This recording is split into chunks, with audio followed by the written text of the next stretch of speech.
자, 우리 이제 전 시간에 실패 원인에 대한 것을 이제 설명을 했어요. 이제 원인을 찾았으니까 이제 누가 끼게 돼요? 정부가 이제 시장에 개입을 하게 되는 거예요. 알겠죠? 그러면 이때 정부가 시장에 개입을 했을 때 좋은 점도 있지만 나쁜 점도 있겠죠. 그죠? 그런 내용들을 우리가 이제 담아 볼 거예요. 첫 번째, 자, 먼저 시장 개입의 필요성에다 동글뱅이 좀 쳐주세요. 자, 시장 개입, 정부가 있잖아요. 자, 정부가 시장에 개입을 했어요. 자, 시장에 개입을 했는데 중요한 것이 개입을 했을 때는 분명히 정부가 자기 나름대로 명분을 삼을 거예요. 야, 내가 왜 시장에 들어왔는지 알아? 짠! 이렇게 나와야 돼. 알겠죠? 뭔데? 이렇게 돼. 너 끼지 마! 이렇게 하는 게 아니라 내가 낄 수밖에 없었던 거야! 라고 짠! 했어. 그 명분이 두 가지가 있는 거야. 알겠죠? 그게 바로 뭐냐 하면 그게 보시면 경제적 기능이 있다라고 했죠, 그게. 그죠? 그 다음에 정치적 기능이라고 해서 나온 거 있어요? 자, 이 두 가지 때문에 내가 어쩔 수 없이 낀 거야. 알고 있어? 이런 얘기를 한 거야. 알겠죠? 그러니까 정부가 내가 낀 이유가 명분이 두 가지야. 하나는 뭐 시작? 경제적인 거 하고 하나는 정치적인 것 때문에 낀 거야. 어디 낀 거야? 에? 시장에 개입을 했다는 얘기예요. 알겠죠? 어디 낀 거야? 잘 모르겠는데 이러면 안 돼. 알겠죠? 다시 다시 어디에 개입이 된 거야? 지금 시장에 개입이 된 거야. 알겠죠? 이거 마켓에 들어온 거야. 그러면 이때 경제적인 기능과 정치적인 기능의 첫 번째가 거기 뭐가 나와 있는가 봤더니 시장 실패 현상을 수정에다가 동글뱅이 좀 쳐주세요. 자, 실패를 뭐 하려고? 수정하려고. 그래요? 그러면 실패가 뭐가 있었느냐? 이런 얘기잖아요. 우리가 이제 여기 실패에 대해서 야, 왜 실패가 됐는지 궁금해야 돼. 알겠죠? 아까 전 시간에 실패에 대한 것을 배웠잖아요. 맞죠? 그것을 국가가 뭐 한대? 지가 수정한다고 해서 딱 시장에 들어온 거야. 알겠죠? 그 다음에 자, 실패한 거에 수정에 거기 제가 왜 이렇게 써놨죠, 거기. 그래다 밑줄 좀 가봐요. 최적의 자원 배분에다 밑줄. 자, 최적의 자원 배분이 뭐 하는 뜻이야? 제가 늘 얘기하잖아. 자원 배분 맨날 얘기하잖아. 그게 뭐야? 뭐가 최적의 자원 배분이야? 그렇지. 정답. 모르면 그냥 골고루 이런 얘기해. 알겠죠? 다시. 아이고, 나 하여튼. 자, 최적의 자원 배분이 뭐야? 그러면 시작. 토지와 주택을 어떻게 배분하는 거야? 골고루 배분해 주는 게 국가의 마음이야. 최적의 자원 배분이야. 알겠죠? 근데 아까 어떤 놈이 몽땅 쏠림 현상이 일어났어. 소득이 많은 놈이 그것을 사게 되면서 투기를 한다고 그랬잖아. 맞아요? 그러다 보니까 시장이 어떻게 됐다고 그랬어? 실패됐다 했잖아. 아니야? 맞죠? 그래서 정부가 꼈다는 얘기야. 알겠죠? 그것을 수정하려고. 그 다음에 두 번째는 정치적 개념인데, 자, 이거의 최적의 자원 배분을 하기 위해서 내가 꼈어. 내가 시장에 나타난 거야. 이런 얘기를 한 거고. 그러면 그게 어떻게 움직여야 돼? 효율적으로 움직여야 되겠죠. 효율적이라는 얘기는 잘 이런 뜻이에요. 다시 효율성이 뭐야? 그러면 시작. 잘 이런 얘기야. 잘 배분을 해줘야 된다. 이게 경제적 개념이고, 정치적 개념은 그게 사회적 목표라고 그랬죠, 지금. 자, 사회적 목표인데 그럼 목표가 뭐야? 정치에서의 가장 목표는 아까도 얘기했잖아. 국가는 약자편, 강자편. 약자편. 그러면 약자들한테 뭘 주는 게 가장 중요한 목표야? 토지하고 주택을 주는 게 맞아요? 그래서 그 사회적 목표라고 하는 거는 바로 뭐냐면 최적의 자원 배분과 같은 말이에요. 이해가요? 그것을 우리는 뭐라고 하느냐면 형평성이라고 하는 거야. 다시 최적의 자원 배분을 우리는 뭐하고 같은 말? 형평성이야, 형평성. 근데 그게 말이 돼, 안 돼? 민주주의 국가이면서 사적 우리가 경제 체제잖아요. 어쩔 수 없잖아. 만약에 그런데 여기 봐요. 우리가 이 논리가 똑같이 최적의 배분, 자, 똑같이 나눠주는 걸 바란다면 이건 공산주의지. 맞아요? 그러면 우리 공부 안 한다니까? 왜 공부 안 해도 똑같이 집하고 토지를 나눠주니까. 맞아요, 맞아요. 그잖아. 왜 기를 쓰고서 사자 들어가는 변호사, 무슨 검사 이런 걸 왜 하려고 그랬는데? 돈 많이 벌려고. 맞아요, 맞아요.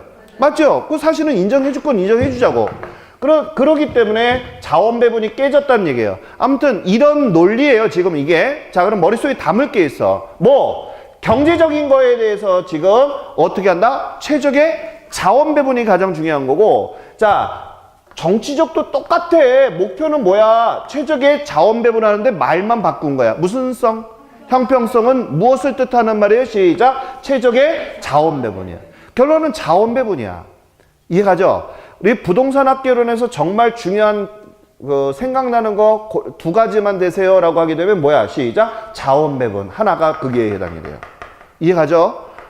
자, 아무튼 우리가 자원 배분을 하기 위해서 정부가 시장에 개입을 했다는 뜻이에요. 이해 가나요, 이거? 오케이. 그러면 그게 이제 그렇게 해서 딱 꼈는데 3 해서 뭐라고 나오냐? 정부 실패 이렇게 나와 있죠. 실패를 한 거야, 정부가. 명분을 끼고서 딱 개입을 했더니 뭐 했어? 실패했어. 알겠죠? 잘못한 거잖아. 왜 그런 거? 아까도 제가 첫 시간에 뭐라고 그랬다? 자, 집주인들이 임대료 많이 받는다고 해가지고 재산세 확 올려놨더니 그 재산세의 부담을 누구한테 시켰다? 임차인한테 하니까 임차인이 임대료가 확 늘어나 버리는 부담감을 느꼈잖아. 맞아요? 그럼 임차인을 위해서 한 정치가 아니라 이건 임차인을 2번 죽이는 게 되잖아. 그러니까 이런 것들은 우리가 뭐라고 본다? 실패라고 본다는 거예요. 이해가죠, 이거? 그러면 거기에 정보 실패에 제가 1, 2, 3, 4 이렇게 나온 거 봐요? 그러면 이제 거기에 보기 전에 이런 얘기가 있죠. 사회적 후생 손실이라고 써 있어요? 거기다 네모 박스. 이 사회적 후생 손실 정말 어려운 말입니다. 아마 네이버에서 찾아서 보게 되면 많이 나오지도 않고 되게 어려운 내용이에요. 그러면 사회적 후생 손실이 무슨 뜻이에요? 라고 제가 물어보면 거의 대답을 못해요. 자, 그러면 여기 하나 물어보겠습니다. 사회적 후생 손실은 뭐냐 하면 이런 내용이에요. 잘 들어요? 정부가 개입을 하면서, 알겠죠? 자, 벌어진 일이에요. 그러면서 손해를 본 일입니다. 자, 예를 들어서 볼게요. 시장을 그냥 내비뒀어. 그랬더니 100개가 만들어졌어. 제조업체가. 알겠죠? 그래서 수요와 공급이 이루어지면서 막 장사가 잘 됐는데 정부가 딱 들어가서 야, 너 이거 하지 마 하고 간섭을 하고 개입을 한 거야. 그랬더니 100개가 생산이 돼야 되는데 70개밖에 생산이 안 된 거야. 무슨 얘기인지 가나요? 누가 꼈기 때문에 그랬어? 정부가. 맞아요? 정부가 끼면서 잔소리를 하니까 시장이 안 만들어졌죠? 그럼 몇 개가 손해봤어? 30개를 우리는 사회적 후생 손실이라고 하는 거야. 이해갔나요? 이해가죠? 그러니까 이런 얘기야. 왜 우리 그 아들내미가 자기가 태어난 재능이 100이야. 근데 엄마가 아우 너 왜 이렇게 못해? 이렇게 못해 하고 막 잔소리 막 해. 그럼 얘가 어떻게 잘하는 놈인데도 안 하잖아. 맞아요? 그러니까 70점밖에 못 받아오는 거야. 그럼 100점 맞을 애가 30점 손해봤죠? 이걸 뭐라 한다? 시작. 사회적 후생 손실이야. 이해가요? 여기서 토달면 안 돼? 우리 애는 30점 맞는데 어쩌죠? 이렇게 얘기하면 안 돼. 알겠죠? 자, 아무튼 사회적 후생 손실이라는 게 무슨 뜻인지 이해 가셨어요? 오케이. 그러면 이 사회적 후생 손실은 누가 끼므로써 발생한 거야? 그렇지. 그거를 꼭 기억을 하셔야 돼요. 그러면 거기에 실패해 보게 되면 그런 얘기가 있죠. 정부의 실패란 그다음 밑줄, 정부 개입이 에다 밑줄, 그 다음에 오히려 더 저해한 경우에다 밑줄. 그러니까 결론적으로 정부가 끼므로써 개입을 하면서 어떻게 됐어요? 더 망가뜨려 버린 거죠. 이게 실패라고 보는 거죠.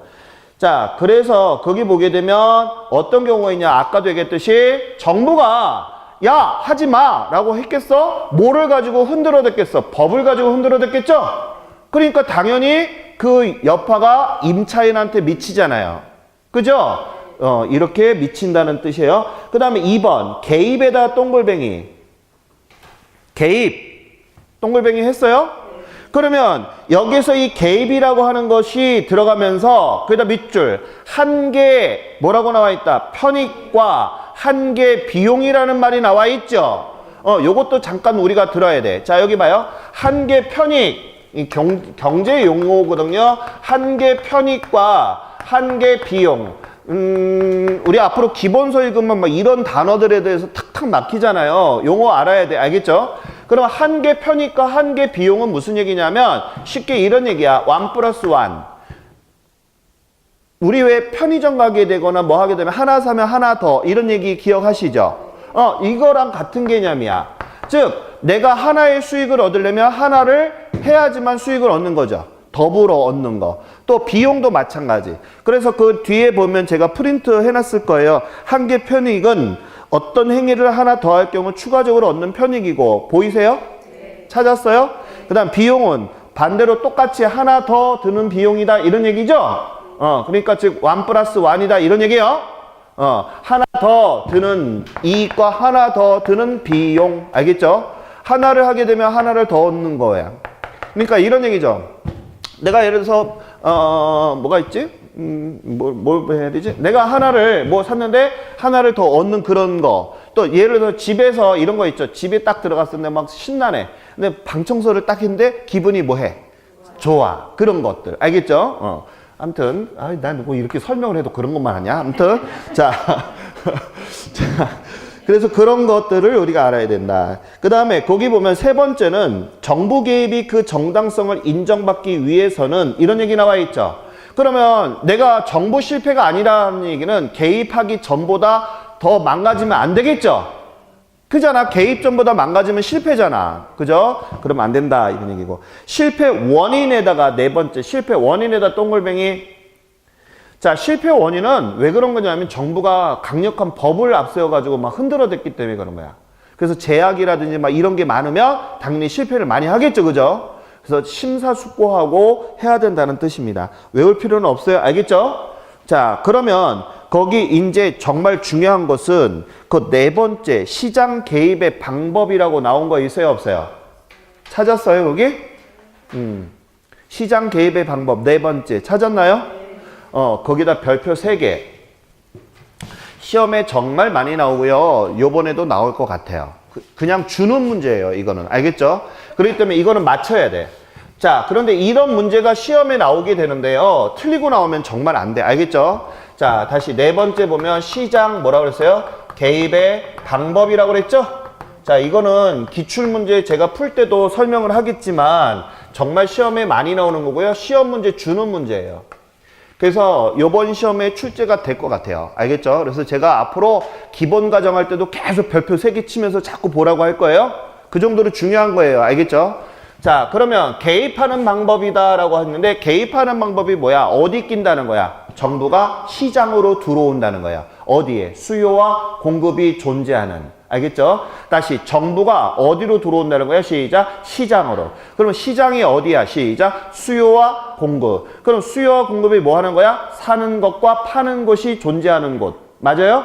자, 그러면 이제 시장 개입의 방법에는 크게 우리가 세 가지로 구분을 질 수가 있는데 하나는 직접적 개입이라고 하는 거와 또 하나는 간접적인 개입이라는 거, 그 다음에 토지 이용 규제라고 하는 것이 있어요.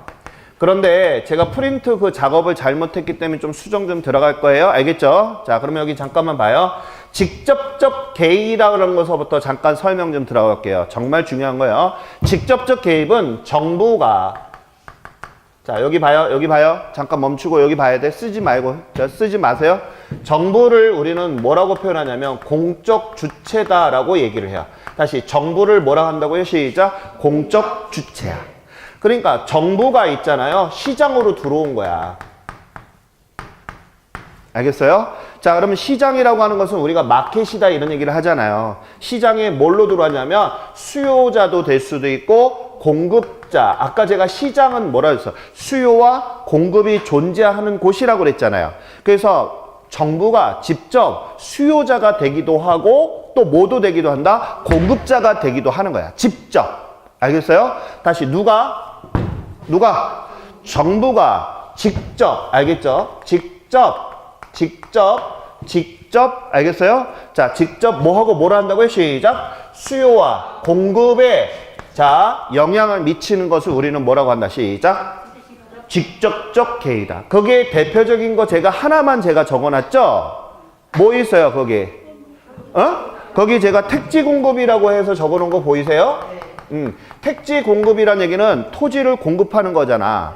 맞아요? 그러면 이때는 정부가 수요야, 공급이야? 공급하는 사람이죠?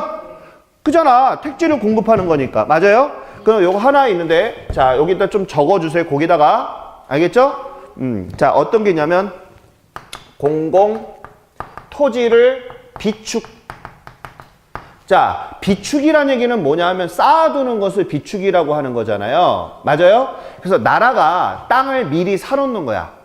미래에 공공기관을 세울 땅을 미리 사놓는 거. 뭐 학교라든지 공공도서관이라든지 뭐 이런 거 있잖아요. 그런 것 등을 짓기 위해서 미리 땅을 사놓는 것을 우리는 뭐라 한다? 시작! 공공토지 비축이라고 해요. 알겠죠? 그럼 물어볼게요. 자, 그럼 국가가 지금 땅을 산 거네? 그러면 수요자, 공급자? 수요자가 된 거네. 맞아요? 아까 방금 전에 택지 공급은 공급자가 된 거고. 이해 가죠, 이거? 오케이. 자, 그 다음에 또 뭐가 있냐면 이거. 공영개발. 이거 나중에 또 다 설명 들어갈 거예요. 알겠죠? 공영개발이라 하는 것은 이거예요. 어떤 거냐 하면 나라에서 땅이 있어. 나라가 땅을 갖고 있어요. 알겠죠? 근데 중요한 게 예산이 없는 거야. 그러면 건물을 지을 수 있어? 없어? 없어. 또 예를 들어서 지금 고속도로를 만들려고 하는 땅은 있어, 정부가. 근데 그 산을, 자, 예를 들어서 이렇게 산이 있는데 이 땅이 전부 다 정부 땅이야. 알겠죠? 근데 이 땅을 통과하는 터널을 만들고 싶은 거야. 그러면 이 터널을 만드는데 비용이 어마어마하게 들 거 아니에요. 근데 정부가 예산을 못 땄네? 그러면 이 땅은 정부 거죠?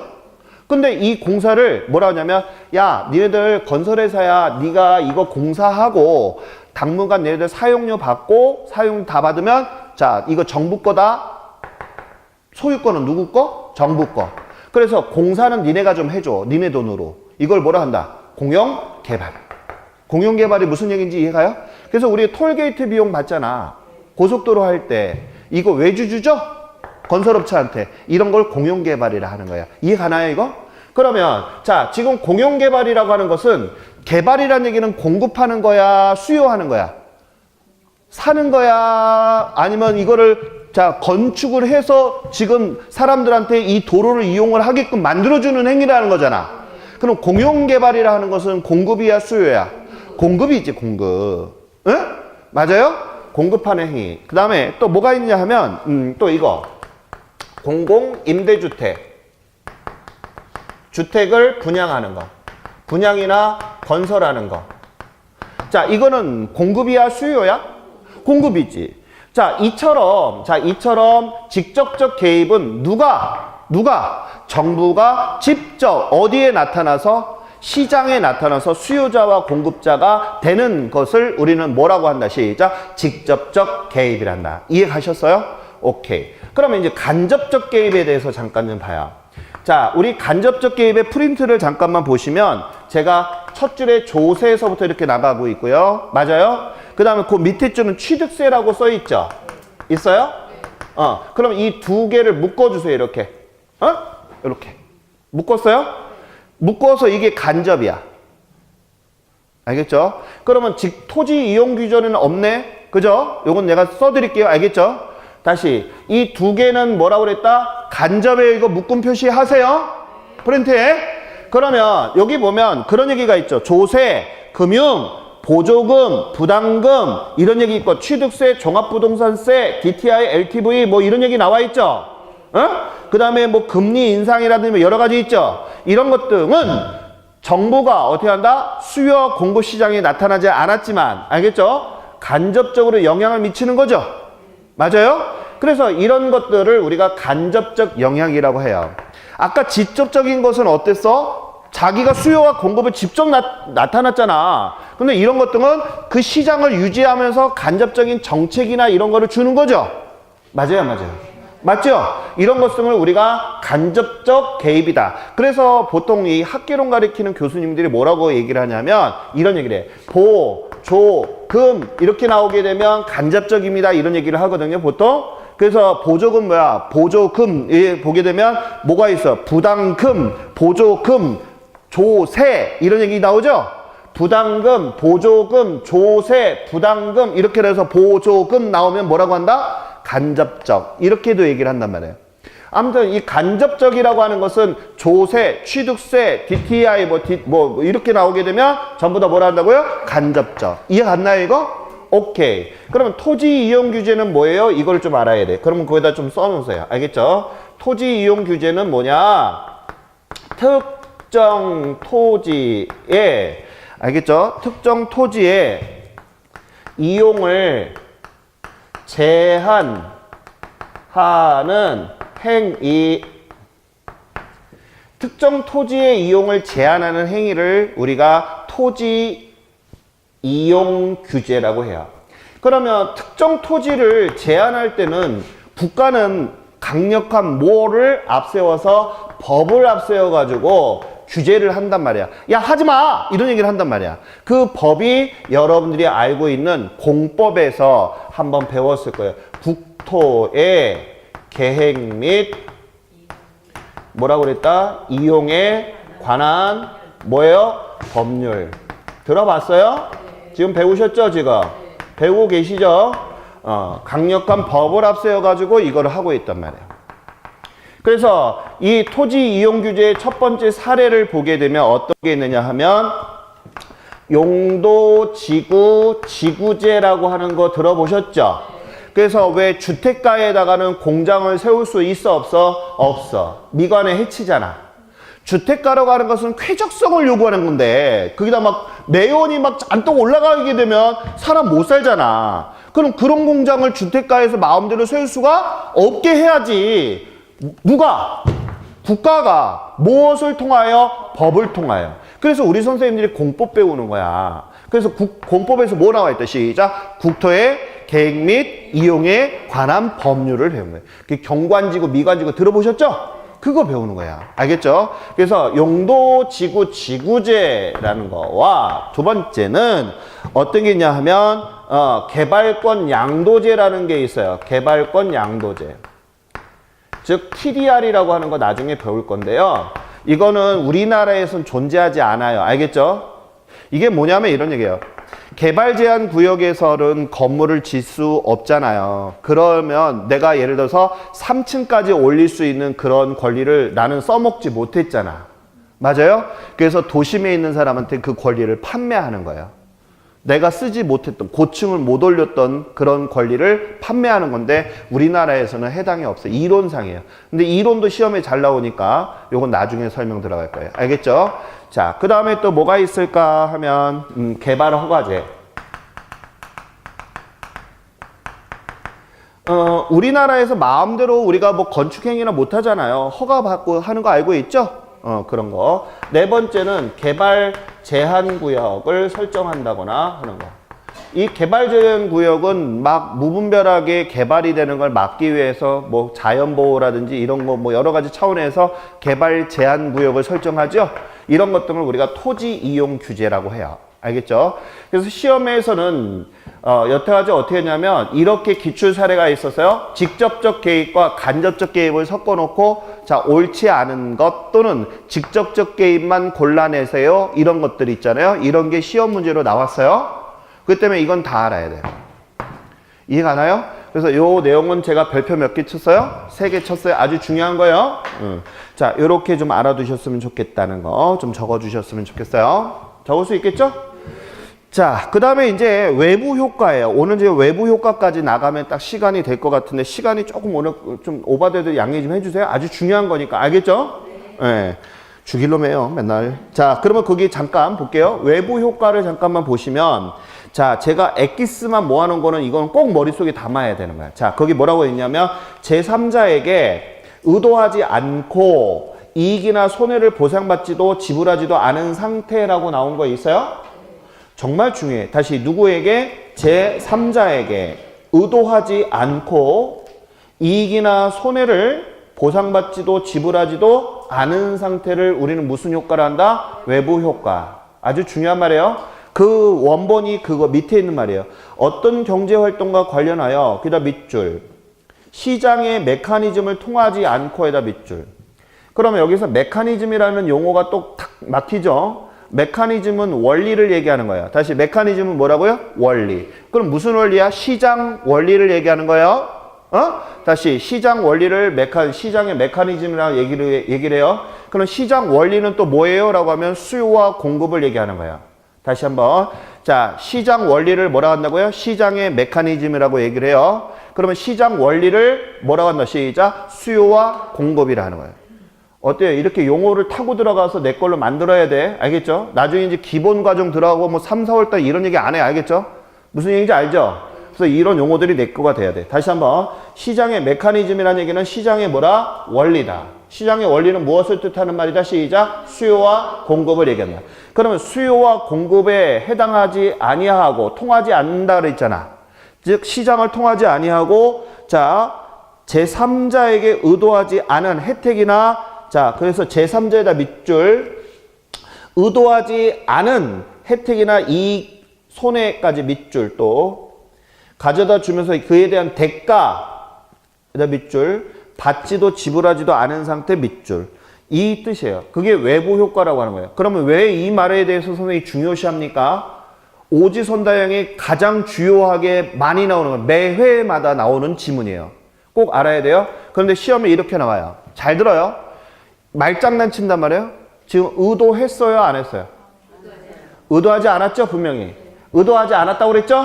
그런데 시험에 이렇게 나와. 의도하고. 그러면 이 지문에 대한 것을 정확히 인정을 못한 사람은 다 틀리고 나온다니까. 맞아요? 그래서 이 말장난을 논하면 안 돼. 자, 그럼 제가 그 이제 설명을 들어가기 전에 요 내용을 설명할게요. 자, 잘 봐요. 자, 거기 보면 우리가 이 외부 효과는 두 가지 크게 볼 수가 있어요. 하나는 생산적인 측면하고 그다음 하나는 소비적 측면으로 볼 수가 있어요. 그럼 여기서 우리가 용어를 이해를 해야 되는데 생산적인 것은 만드는 것을 얘기하는 거예요. 그 다음에 소비라고 하는 것은 누리는 것을 얘기하는 거다. 다시 생산적인 것은 뭐 하는 거? 만드는 거. 소비는 누리는 거. 알겠죠? 그러면 거기 한번 봐요. 자, 제가 전에 정의 효과다, 부의 효과다라는 거 우리 한 번쯤 들어봤죠? 그럼 물어볼게요. 정의 효과는 좋은 거, 나쁜 거? 좋은 거. 좋은 거. 부의 효과는 나쁜 거. 자, 그럼 제가 요거 이제 지워도 되겠어요? 지우고. 이거 아주 중요해. 왜냐면 그 오늘 지금 별표 3개 치는 거 얘도 외부 효과에다 별표 3개예요. 알겠죠? 별표 3개 웬만해서는 안 치잖아요. 그죠? 물론 제가 나중에 이제 여러분들 왜 웃으세요? 자, 너무 많이 쳐서 지지배나 따지기는. 그러면 그만큼 중요한 거야. 이거 지지배나 빠지기만 해 아주. 자. 자. 그래서 이 나중에 이제 그 시험 때 되면 제가 이제 나중에 엑기스만 모을 거예요. 별표 3개들. 알겠죠? 그거는 우리가 꼭 알아야 되거든. 그러니까 오늘 아주 중요한 거 하는 거예요. 자, 그러면 거기 보면 자, 정의 효과하고 같이 봐요. 정의 효과. 자, 정의 효과. 자, 우리가 이 정의 효과는 좋은 거라고 했어요. 제가 알겠죠? 그래서 이것을 우리가 뭐라고 쓰냐 하면 외부 경제다 이렇게 얘기를 해요. 다시 우리가 정의 효과를 뭐라고 쓴다고요? 시작. 외부 경제. 그 다음에 자 우리가 부의 효과는 안 좋은 거라고 그랬잖아요. 그죠? 자, 부의 효과를 우리는 뭐라고 하냐면 외부 불경제다 이렇게 얘기를 해요. 이 용어들 친하게 지내야 돼요. 알겠죠? 다시 한번. 자, 부의 효과는 안 좋은 거야. 응? 그러면 지금 정의 효과다, 부의 효과다라는 것은 바로 전부 다 무슨 효과에 대해서 얘기하는 거예요? 외부 효과에 대한 설명이에요, 지금. 그래서 이것을 우리가 외부성이다 이런 얘기를 많이 해요. 다시 무슨 성? 외부성. 알겠죠? 자, 그러면 이제 지금부터 프린트 있는 거 먼저 잠깐 볼게요. 자, 거기 보면 정의 효과에 대해서부터 지금 프린트에 있는데 자, 여기 한번 볼게요. 자, 지금 수영이가 알겠죠? 자, 수영이가 지금 돈이 많아. 그죠? 그랬으면 좋겠어. 아무튼 자, 수영이가 지금 돈이 많아. 알겠죠? 그래서 죽기 전에 어떻게 했냐면 내가 갖고 있는 집 있죠? 집 근처에 자 대문을 다 털어가지고 이만큼 내가 갖고 있는 땅과 다 통틀어서 여기다 뭘 만들었냐면 생태공원을 만들었다라고 한번 해볼게요. 착한 일 한 거죠 지금? 맞아요? 그럼 누가 만들었어요? 수영이가. 알겠죠? 그럼 여기에서 우리 용어를 알아야 돼. 만드는 사람이죠. 그럼 생산이야 소비야? 생산이야. 만든 거니까. 그래서 이 수영이를 우리는 주체자다 이렇게 얘기를 해요. 다시 무슨 자? 주체자. 만든 사람이니까. 그리고 지금 수영이는 만드는 거니까 제가 생산했다라고 했어요. 용어를 알아야 되니까. 그러면 하나 물어보겠습니다. 자, 생태공원을 만들게 되면서 이 주변에 있는 주변인들은 주변 인간들은 자, 좋아요, 나빠요? 좋아. 어떻게 좋아졌어? 일단 첫째가 환경이 좋아졌어. 맞아요? 그 다음에 또 제일 중요한 건 뭐가 올라가? 집값이 올라갔잖아. 이게 최고지. 맞아요? 생각을 한번 해봐. 아침에 눈을 흥분했네. 자, 아침에 눈을 딱 떴어. 근데 커튼을 딱 펼쳤는데 앞에 호수가 쫙 펼쳐있는 공원이 있어. 좋지 않아요? 너무 좋을 것 같아. 죽을 때까지 살아. 그럼 그 집은, 그쪽 동네는 집이 나와, 안 나와? 안 나와. 그럼 계속 집값은 어떻게 돼? 올라가. 왜? 수요와 공급이 안 맞잖아. 맞아요, 맞아요? 맞아. 집값 올라가. 이해가요, 이거? 우리 서울에도 일산 쪽에 보면 호수공원이 있어요. 우리 집 앞에도 있어요. 또 우리 부천 쪽에. 우리는 제가 살고 있는 데는 인촌. 알겠죠? 조금 넘어가면 부촌. 알겠죠? 거긴 진짜 부촌이야. 알겠죠? 거기 호수공원이 있단 말이에요. 그렇게 있으면 좋잖아요. 그죠? 그럼 여기 잠깐만 보시면 이렇게 환경이나 집가가 막 올라가는 이런 그 효과를 얻잖아. 그러면 이건 정의 효과죠. 그러면 이 주변인들은 누리는 거야, 맞는 거야? 그래서 얘는 제3자야. 알겠죠? 그러면서 얘는 뭐 하는 사람이야? 소비하는 자야. 알겠죠? 자, 수용이는 뭐 했어? 만든 사람이야. 그러면 만드는 사람은 뭐 해? 생산자라고 하는 거예요. 그 다음에 주체자라고 얘기하는 거예요. 알겠죠? 그 다음에 자, 주변인들은 제3자라고 하고 그 다음에 뭐야? 소비하는 자야. 이 소비하는 자를 우리가 뭐라고 하냐면 사회적 편익이라고 생각을 하세요. 다시 뭐라고 생각한다? 사회적 편익. 제가 지금 용어 설명하는 거예요. 알겠죠? 이 용어가 머릿속에 들어와야 돼. 자, 다시 한번 제3자 사회적 편익. 이해 가요? 여기까지? 오케이. 자, 그러면 이제서부터 제가 이제 이론을 치고 들어갈게요. 잘 들어요? 수용이는 생태공원을 만들었어요. 근데 맨 처음에 자, 수용이가 저 주변인들을 의식하고서 만든 거야? 의식했어? 얘네들이 환경이 좋아지고 집가가 올라지는 걸 해서 나는 그래서 생태공원을 만든 거야 이런 얘기를 하지는 않아. 맞아요? 그럼 누가 만든 거야? 수용이가 좋아서 만든 거잖아. 그러면 여기에서 잘 들어요? 의도했어 안 했어? 안 했어. 맞아요? 의도하지 않으면서 어떤 이익을 봤어 얘네들은? 환경이 좋아지고 집값이 올라가는 뭐를 봤어? 이익을 본 거 맞지요? 아니야? 맞잖아. 근데 이 제3자, 즉 주변인이 수영이한테 고마워 하고 돈을 줬어 안 줬어? 지불하지도 않았어. 맞아요? 돈 주지 않았잖아. 그게 외부 효과야. 아까 제가 정의 개념이 뭐야? 의도했고 의도하지 않았고. 맞아요? 자, 이들은 의도하지 않았어. 의도하지 않으면서 만들면서 이들이 뭐를 누렸어? 이익을 누렸어. 맞아요? 그리고 이들은 이익에 대한 대가를 나한테 지불했어 안 했어? 이게 바로 무슨 효과야? 그렇지, 이게 정의야. 그 개념이 머릿속에 딱 들어가야 돼. 이해 갔죠 이거? 다시 아주 중요한 거야. 다시 외부 효과가 뭐야 라고 하게 되면 생산자가 제3자를 의식했어? 의도하지 않았는데 이익을 봤어? 그리고 이익을 본 이익을 지불했어? 생산자한테 안 줬어. 이걸 무슨 효과? 외부 효과. 그러면 여기 이제 봐요. 자, 이렇게 환경이나 집가가 올라가는 수영이가 이런 행태를 했단 말이에요. 맞아요? 그럼 하나 물어보겠습니다. 이런 수영이 같은 사람이 우리 대한민국에 많아 적어? 적어. 거의 없어. 솔직히 안 그래요? 왜냐하면 이렇게 하게 되면 자식놈들이 막 난리쳐. 아버지 미쳤어? 나한테 물려줘야지. 이게 뭐야? 이런 얘기를 하잖아. 맞아요? 이게 결론은 수영이가 생태공원을 만들어서 공공재를 얘가 만들었잖아. 직접. 맞아요? 그럼 나라에서 만들 거 수영이가 만들었잖아. 그리고 재산은 결론적으로 뭐해? 아들놈이 못 받고 이런 효과를 얻게 되잖아요. 맞죠? 그렇기 때문에 반대한다니까. 요즘 그러잖아. 황혼 이혼 알죠? 요즘 또 황혼 짝짓기를 하잖아. 그러면서 결론적으로 뭐해? 자식들이 뭐라 그래? 아버지 둘이 사시는 건 괜찮아요. 근데 뭐는 하지 말아달라고 그래. 그래. 왜 그래요? 그래요. 맞아요. 이게 농담이 아니니 진짜 실제로 많아요. 그게 똑같은 거니까. 그래서 보니까 잘 들어요. 여기에서는 수요와 공급 중에서 잘 들어요. 수영이는 지금 뭐를 했지? 공급을 한 거죠? 생태공원을 만들었으니까. 그러면 여기 시장에서는 정의 효과는 수요가 많아, 공급이 많아? 만드는 사람이 많아, 이거를? 이게 많아. 무슨 효과에서는? 이해가요? 이걸 머릿속에 담아야 돼. 이게 중요한 거야. 다시. 자, 정의 효과를 누리는 수용이는 많아, 안 많아? 안 많아! 대한민국에 몇 사람 안 된다니까? 맞아요? 그러면 이거를 이용하는 사람이 많아, 만드는 사람이 많아, 이용하는 사람이 많아. 그러니까 당연히 정의 효과에서는 누가 당연히 큰 거야? 수요가 큰 거야. 알겠죠? 그래서 우리가 이 예제를 들 때는 공급을 뭐라고 한다? 우리는 불변으로 놓고 그래프를 그려요. 이해가요? 자, 다시 왜 공급을 불변으로 놓고 그래프를 그리는지 좀 이따 설명할 거예요. 이거 다 외워야 되는 내용이에요. 우리 선생님들이 이거 다 공부 시험에 나오는 내용이란 말이에요. 그래서 지금 외우는 것을 엄청 내가 줄여주려고 설명하는 거니까 잘 들어야 돼요. 알겠죠? 눈이 반짝 감기면 안 돼. 다시 반짝반짝 떠야 돼. 알겠죠?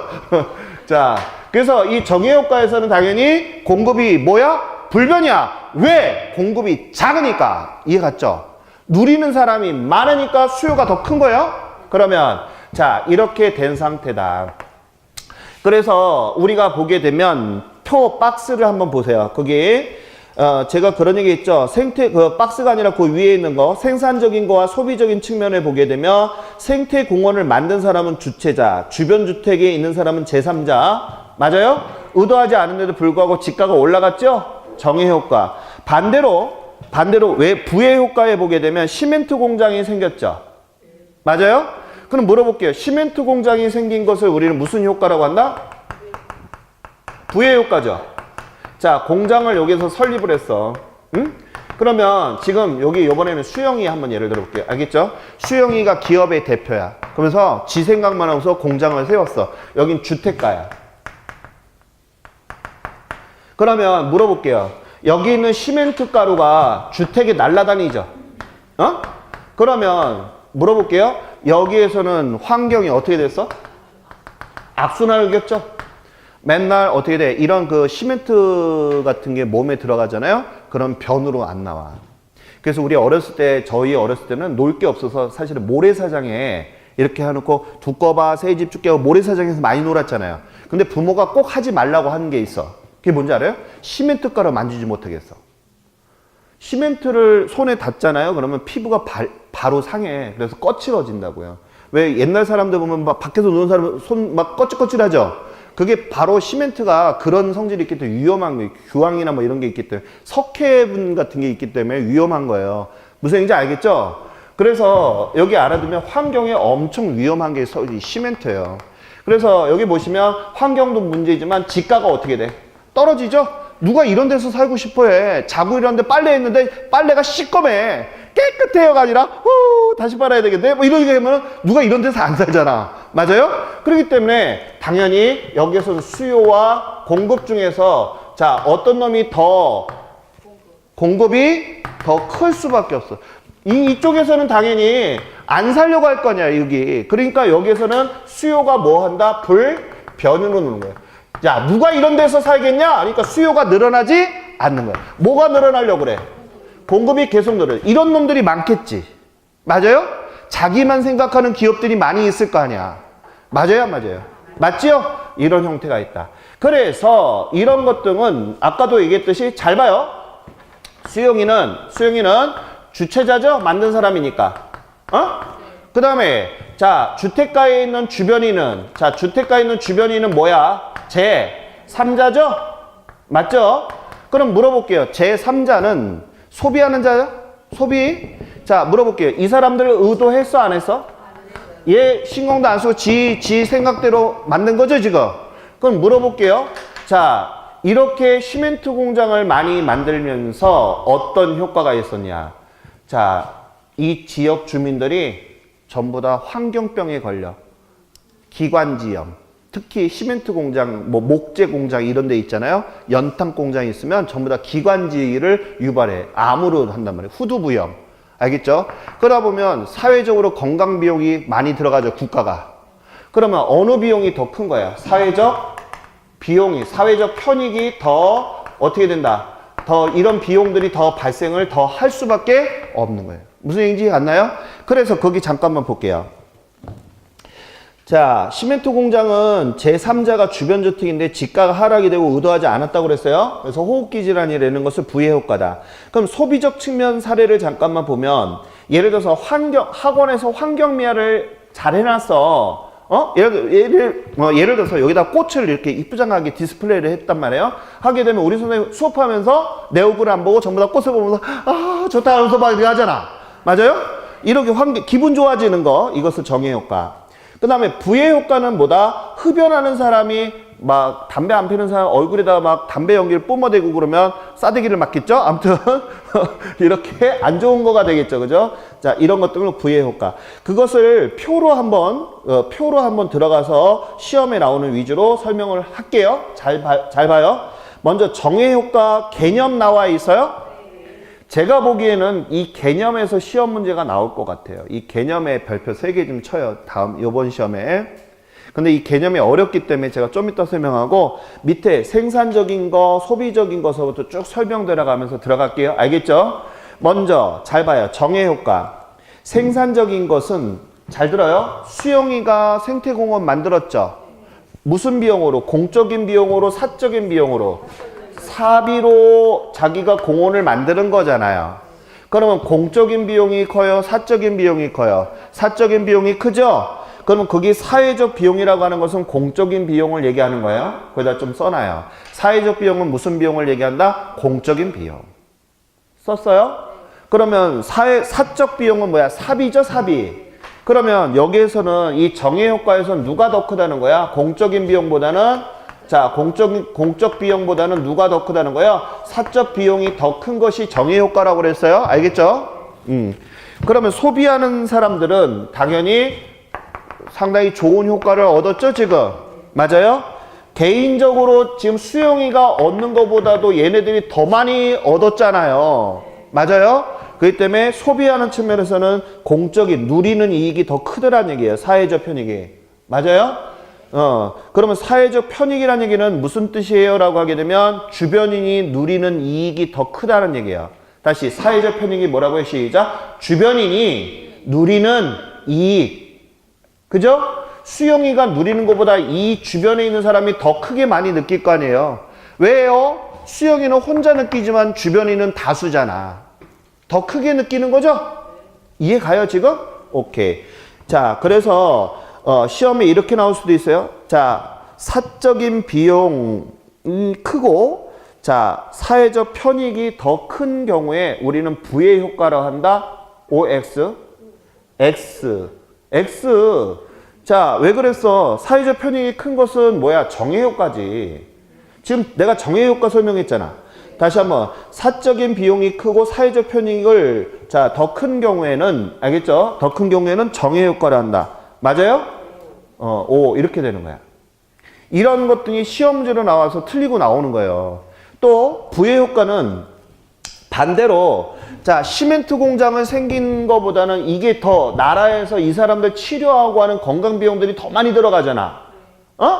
이놈은 지익만 있지만 그거밖에 안 되지만 이 사람들이 미치는 이 환경 때문에 이 사람들이 다치는 비용이 더 크잖아. 맞아요, 안 맞아요? 맞아요? 지금 일본에서 원자력이 지금 문제가 되는 게 왜 그런데 원자력 공장 하나만 볼 게 아니라 그 주변에 완전히 다 망가졌잖아요. 생태기고 모든 게. 그게 더 크잖아. 고치려 하는 비용이. 맞아요? 그것 때문에 그런 거예요. 그러면 여기서도 마찬가지 시멘트 공장 혼자서 얻는 이익보다는 주변의 게 더 크죠 지금. 그래서 거기 보면 생산하는 것 중에서 사회적 비용이 크고 소비하는 것은 일개 개인이 소비하는 것밖에 안 되는 거야. 이해 가요? 그게 무슨 효과야? 부의 효과야. 자, 여기 봐요. 지금 여기에 이거를 이게 원자력 공장이라고 생각해봐. 원자력 공장 빵 터져버렸어. 그럼 이거는 일개 요거 부분이라고 생각하면 안 돼. 이 지역의 모든 생태계나 모든 게 다 망가졌잖아. 어느 게 비용이 커? 주변 게 더 큰 거죠? 누리는 개인적으로 누리는 거고 이건 전체적인 거잖아. 맞아요? 그럼 부의 효과라고 하는 것은 잘 들어요. 사회적 비용이 더 크고 알겠죠? 사적인 편익이 큰 경우에는 뭐라고 한다? 부의 효과라고 한다. 이 내용을 머릿속에 담아야 돼. 첫째가. 오지선당이 자주 나오는 질문이야. 이해 갔어요 이거? 자, 다시. 자, 사회적 비용, 사회적 편익. 틀린 말이에요. 알겠죠? 비용과 편익은 달라요. 그래서 그런 얘기다. 그러면 여기 잠깐만 볼까요? 생태공원을 만드는 수영이는 이런 사람들이 많아, 적어? 적잖아. 그러면 과소생산이 되겠죠. 근데 국가에서는 이런 걸 많이 했으면 좋겠잖아. 그래서 어떻게 한다? 야, 이런 수영이 같은 사람을 많이 늘려면 국가에서 어떻게 해야 돼? 뭔가 권장하는 세제 혜택이라든지 뭔가 혜택을 줘야 만들 거 아니에요. 그렇지 않겠어요? 그래서 거기 보게 되면 보조금을 지원을 한다든지 또는 세제 혜택을 준다든지 규제를 완화한다든지 이런 것들을 준다는 얘기예요. 맞아요? 그래서 거기 보면 현상들이 뭐 있는데 거기 핀비라고 해서 나온 거 있죠. 거기다가 동글뱅이 쳐놓고 별표, 핀비, 님비 이거는 우리가 기출된 단어예요. 알겠죠? 근데 자주 나와. 자주 볼 거예요. 그러면 거기 핀비라고 하는 것은 뭐의 약자냐 하면 플리즈 이렇게 나와 있죠. 플리즈 제발 이런 얘기예요. 인 안에 마이 프론트라고 하는 야드라고 하는 건 마당이야. 나의 앞마당에 호수공원을 세워주세요 이런 얘기야. 그러면 내 앞마당 아까 내가 그랬죠. 창문을 딱 아침에 문 열어서 아침에 창문을 딱 열었는데 호수공원이 쫙 펼쳐 있어. 좋아 안 좋아? 좋죠. 그러니까 내 앞마당에 호수공원을 세워주세요 이런 얘기예요. 그럼 내 집가도 올라가고 환경도 좋아지잖아. 그래서 핀비 현상이다 이런 얘기예요. 이해가죠 이거? 그런데 거기 보면 님비라고 나온 거 있죠. 님비는 뭐냐면 not 안 돼 이런 얘기죠. in my back이라는 얘기는 뒷마당이에요. 백 야드라고 하는 건 마당이란 뜻이에요. 알겠죠? 그러니까 나의 뒷마당에도 시멘트 공장을 세우지 마 이런 얘기야. 생각을 해봐. 내 앞에 딱 문을 딱 아침에 일어나서 잘 잤다고 나오는데 시멘트 가루가 막 날라와. 좋아 안 좋아? 절대 세우지 못해야 되잖아. 맞아요? 그죠? 근데 내 뒷마당에도 시멘트 공장을 못 세우게 할 거 아니야. 무슨 성 이게? 인접성이에요 이게. 그래서 거기 님비 현상이라고 하는 것은 무슨 얘기다?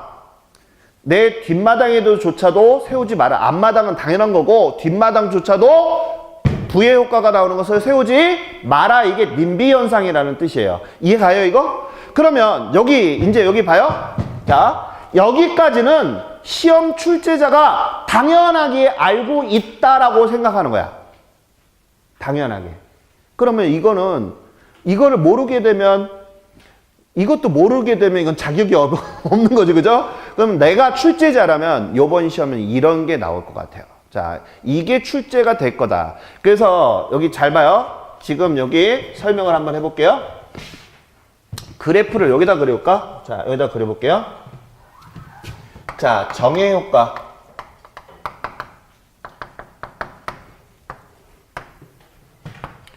자, 이쪽을 우리가 이제 가격, 임료 뭐 이렇게 얘기를 하고 이쪽을 우리가 이제 자, 양 이렇게 얘기를 하잖아요. 맞죠? 그러면 우리가 이제 펜을 놓으시고 그래프가 있으니까 알겠죠? 잘 봐요.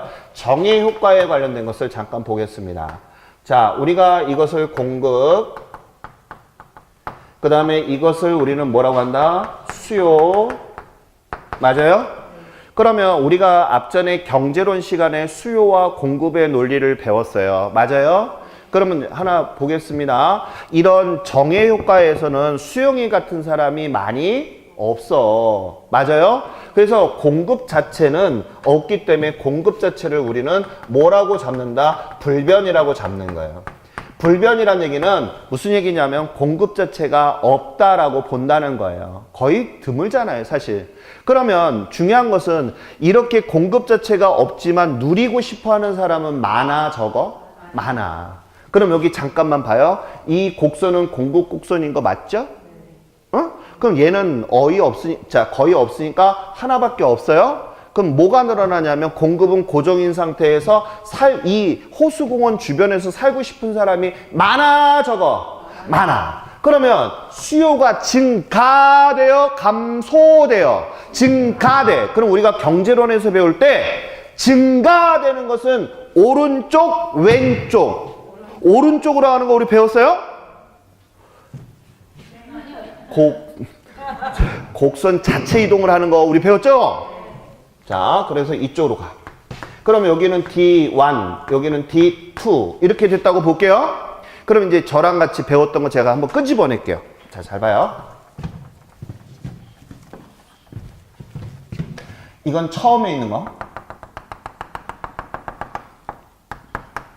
균형. 이거를 양. 다시 무슨 양? 균형 양. 요거는 균형 점. 이거는 균형 가격. 이거 다 배웠던 거죠, 그죠? P0라고 할게요. 알겠죠, 이거? 자, 그런데 지금 어떻게 됐어? 정의 효과가 발생을 했죠. 맞아요? 그러면서 어떻게 되는가 봐요. 수요가 지금 증가됐죠. 그러면서 이렇게 됐죠. Q1. 그럼 물어볼게요. 얘는 뭐예요? 균형 양이 증가됐어요? 감소됐어요? 증가됐죠? 맞아요? 얘 뭐야? 균형 점. 그 다음에 얘는 균형 가격. 맞아요? 물어보겠습니다. 시험 문제는 이게 나오는 거예요. 나 같으면 이거 출제하겠어. 다음 외부 효과의 정의 효과의 영향이다. 알겠죠? 우리 선생님 자, OX 대답해요. 자, 정의 효과로 인하여 균형량은 증가되었다. O, 증가되었다. 아까 제가 횡축은 증가나 감소됐다 이런 얘기를 하는 거고, 가격 쪽은 뭐라고 그랬다? 상승했다, 하락한다라는 말 쓴다고 그랬어요. 기억하시죠? 자, 그럼 물어볼게요. 다음, 정의 효과로 인하여 균형점은 상승하면서 주택의 가치는 상승하였다. OX. 지금 주택의 가격이 어떻게 됐어요? 지금 가격이 올라갔어, 내려갔어? 올라갔잖아. 지금 올라갔잖아, 이만큼. 맞아요? 원래는 여기였는데 여기로 바뀌었잖아. 맞아요? 그럼 주택의 가치는 올라갔어, 내려갔어? 올라갔지. 그 다음에 양은 여기에서 이쪽으로 갔잖아.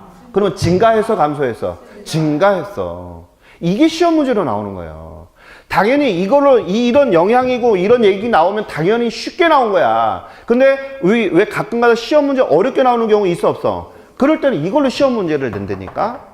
그러니까 학생들이 머릿속에 그래프가 없으면 이거 문제 풀 수 있어, 없어? 없어. 다 틀리고 나오는 거야. 그래서 제가 기초 입문과정이라 하더라도 머릿속에 이런 그래프가 있어야 돼, 없어야 돼? 있어야 돼. 그래서 항상 여러분들 그래프 그리면서 머릿속에 담아야 되는 거야. 이해가요, 이거? 이게 시험 문제로 나오는 거예요. 다시 정의 효과는 어떻게 됐다? 수요가 증가됐죠? 살고 싶은 사람이 많아졌잖아, 호수공원에서. 그러다 보니까 수요가 증가돼. 증가는 오른쪽으로 한다고 그랬죠?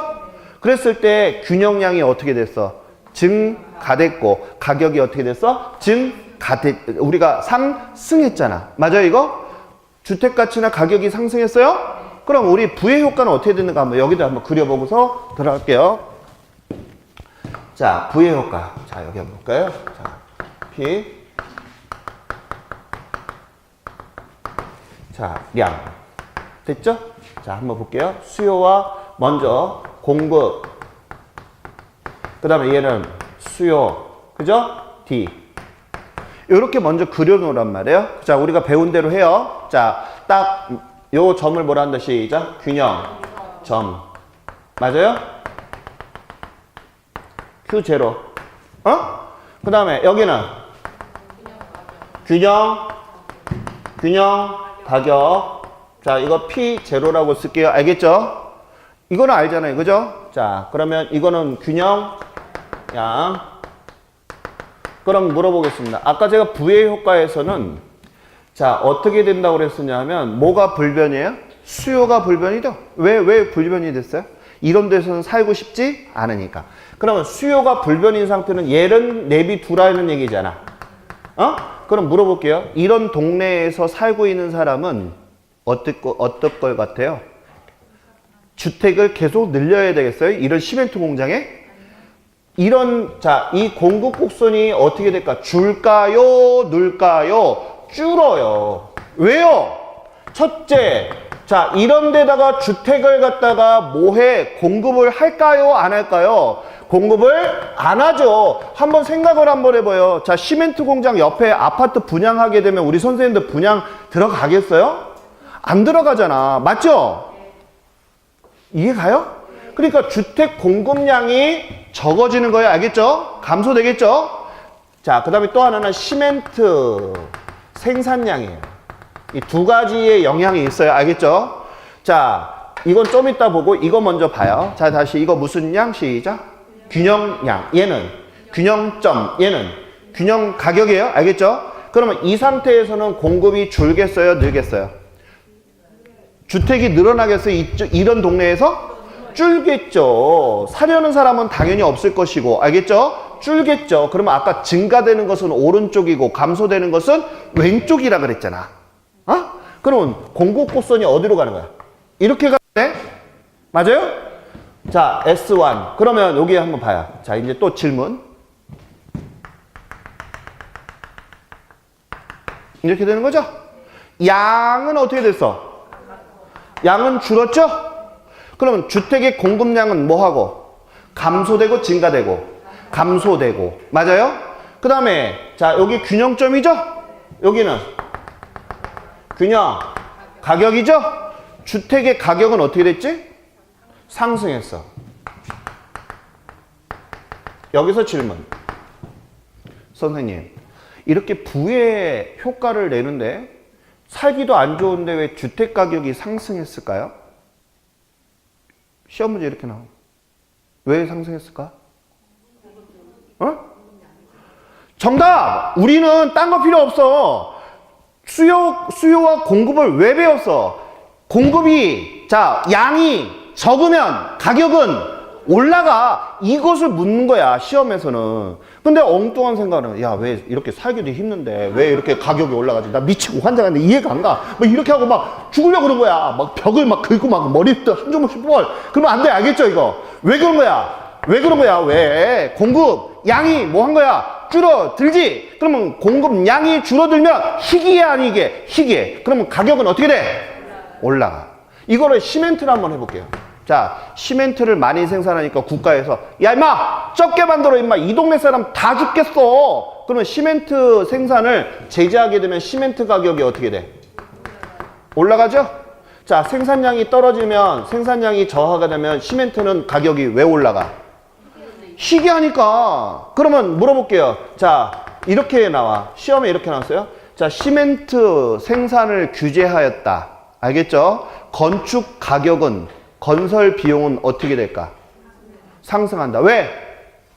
시멘트 생산을 제재하니까 시멘트 가격이 어떻게 됐어? 계속 천전직으로 올라갔잖아 지금. 그럼 당연히 건축 비용도 어떻게 돼? 올라가. 이게 시험 문제로 나온다니까.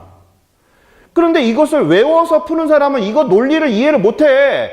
찬찬히 이해를 생각을 하면서 들어가줘야 되는 거야. 그것을 시험 출제자는 우리가 1 더하기 1은 2 이렇게 해서 외워서 공부하는 사람은 학개론 점수 안 나온다니까. 응용할 수 있는 그런 패턴을 가져야 돼. 이해 갔죠? 그래서 우리 선생님이 수요 공급 이론을 왜 배우는지 이해 가셨어요 지금?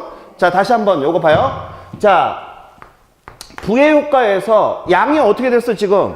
감소했죠? 그러면 일단 머릿속에 딴 생각하면 안 돼. 양이 줄었어. 그러면 희귀한 거야. 가격이 어떻게 돼? 올라갔잖아 지금. 그래프를 그려보니까. 맞아요 안 맞아요? 아하, 그게 머릿속에 노트 정리하는 거. 오늘 정말 배운 거, 오늘 이 시간에 배운 것 중에서 정말 중요한 게 이 양쪽 그래프가 어떻게 올라가는 거 오늘 수업 배운 거야. 다 까먹어도 좋아. 이거 두 개는 머릿속에 꼭 기억을 할 정도로 아주 중요한 거야. 이해 가세요 이거? 이게 시험 문제로 나오는 거예요. 그래서 이것을 그냥 얼레벌레 공부하는 게 아니라 거기 보면 개념이라고 나온 거 있죠? 그 개념에 보면 정의 효과에 보면 주택가치가 올라가고 수급량이 늘어나고 이런 얘기 써 있잖아요. 그 말이 시험 문제예요. 나 같았으면 그거 출제하겠어. 맞죠? 그래서 양쪽에 개념에 나오면 그래프하고 그림 거 있어요 없어요? 그거를 이해를 해야 돼. 오늘 내 숙제 내줄 거야. 이 양쪽 그림 설명하고 이해할 수 있어야 돼. 왜 그런 건데? 라고 설명을 혼자서 할 수 있어야 돼. 이해가죠? 그럼 우리 선생님 이거는 확실히 100점이야. 이거는 맞아. 무조건. 그래서 꼭 알아야 되겠다. 자, 하나만 보고 오늘 수업 마치겠습니다. 거기 외부 효과에 대한 해결책이라고 해서 나온 거 있죠? 그 박스 다음에 외부 효과에 대한 해결책 나와 있어요? 자, 정부가 시장을 개입하면서 공해를 해치는 기업들한테 어떻게 해? 야, 너 이거 공해 배출하지 마, 뭐 하지 마 하고 토지 이용 규제를 해서 쫓아내겠죠? 국토의 계획 및 이용 규제, 이용에 관한 법률로 인해서 용도지구 지구제라는 걸 하잖아요. 토지 이용 규제를 하면서. 맞아요? 이런 것 등을 실시하고. 그 다음에 우리 앞전에 과거에 기출문제로 나왔던 게 하나 있어요. 그게 바로 뭐냐면 코주 정리라고 나와 있어요. 코주 정리라고 나와 있어요. 거기다 밑줄 그시고 별표. 우리 학개론에서는 이런 경제 용어나 이런 경제 현상 단어를 꼭 한 문제 정도가 출제가 돼요. 알겠죠? 그럼 이 코주 정리에 대한 것만 설명하고 마치겠습니다. 자, 고개 들어보세요. 자, 제가 지금 있잖아요. 염색 공장을 해요. 그래서 염색 공장을 하게 되면 그 염색을 하면서 오염된 폐수가 나오거든요. 그럼 이걸 정제를 해서 한강에다가 보내줘야 돼요.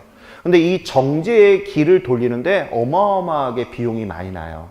그러니까 정부가 무슨 그 감시 감독을 할 때마다 키고 평상시 때는 그냥 비 오면 그냥 흘려보내는 거야. 이거 다 우리가 먹는 거거든. 맞아요? 그러면 그 지역에 농사 짓는 사람들은 그 쌀이 어떻게 될까? 그 물이 쌀 쪽에 들어가 있기 때문에 우리가 다 먹는 거야. 맞아요? 그럼 그 지역 사람들은 쌀에서 어떤 냄새가 나? 악취가 나겠죠? 그럼 그 사람들은 계속 손해를 봤단 말이야. 그리고 국가는 맨날 벌금만 때리고 그 지역 사는 사람한테는 돌아가는 게 아무것도 없잖아. 그래서 열이 받지? 그러면 이 동네 사람들은 옮겨가거나 갈 데가 없으면 계속 이렇게 손해를 보니까 안 되겠다 싶어서 국가가 뭐라냐면 이 지역 사람들한테 이런 얘기를 하는 거예요. 야, 내가 니네들 이쪽에 벌금을 부과해봐야 국가에서 받는 것보다 니네들한테 주는 게 낫겠다.